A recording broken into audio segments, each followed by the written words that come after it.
Kamaru Usman has been known as one of the greatest welterweights we've ever seen, and now, after 13 years, he's finally decided to move up to middleweight division. But he's not picked an easy fight either. As always, he's gone straight for one of the trickiest fights in the middleweight division with Dricus Du Plessis. Now, I've seen a lot of people saying Kamaru's too old, he's washed, he's too small for middleweight. But are we just going to forget who that guy is? This is the same Kamaru Usman that dominated the welterweight division for years. He's fought the best, beaten the best, defended his belt multiple times, and there's a reason people still put him in the conversation as one of the greatest welterweights ever. The last time we saw Kamaru Usman at middleweight was against Khamzat Chimaev, and I think people forget the circumstances around that fight. He took it on just 8 days' notice against one of the most dangerous guys in the UFC. Most fighters would have turned it down, but Kamaru took it anyway. Yeah, Khamzat won the first round, but after that Kamaru started making adjustments. He stopped a lot of wrestling, started finding his shots, and by the end of the fight there were plenty of people saying it could have gone either way. Now imagine that same fight with a full training camp instead of just 8 days. I think it would have looked very different. And that's the biggest difference this time. Kamaru's actually had a full training camp. He's had to put a lot of muscle, prepare specifically for Dricus, and come in looking like an actual middleweight instead of someone who accepted the fight last minute.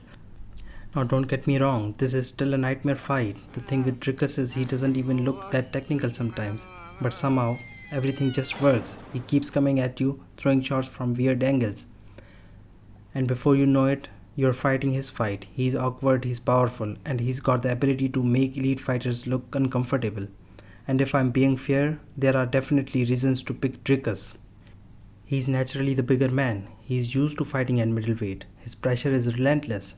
He's got serious power, and if Kamaru starts slowing down, Dricus is the kind of fighter who's going to make him pay for it. We've seen him drown really good fighters just by keeping the pressure on.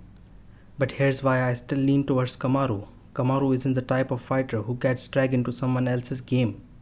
He's one of the best at making adjustments during a fight. If something isn't working, he'll change it. That's something we've seen throughout his career. And let's not forget about the wrestling. I don't think Kamaru needs to wrestle for 5 rounds. Just the threat of the takedown changes everything. The moment Dricus has to think about defending a takedown, he can't throw with the same confidence. That opens up Kamaru's striking, and we've seen him use this approach against plenty of great fighters before. Another thing people keep mentioning is the size difference, and yeah, Dricus is naturally bigger, I'm not denying that, but Kamaru has always been one of the strongest welterweights in the UFC, and this time he's actually had months to prepare for a middleweight bout instead of just taking a fight on short notice. And then there's the champion, Sean Strickland. People forget Kamaru actually beat Sean 9 years ago. Now before anyone jumps into the comments, I know that was a long time ago and both fighters are completely different now. I'm not saying that means Kamaru beats Sean today, but it's still interesting because if Kamaru gets past Dricus, a title fight against Sean Strickland becomes a real possibility. For me, this isn't about whether Kamaru wins or loses. It's the fact that once again he's choosing one of the hardest fights available instead of taking an easier route into the division. That's something you've got to respect. Personally, I think people are counting him out way too early. Could Dricus knock him out? Absolutely. Could the size difference become a problem? Definitely.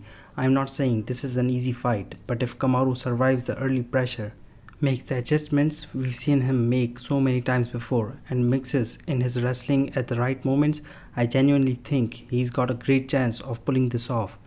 And if he does, don't be surprised if we're talking about Kamaru Usman becoming a double champion. But that's just my opinion. Let me know who you've got winning this fight. But honestly, I think this is one of the toughest fights to predict this year.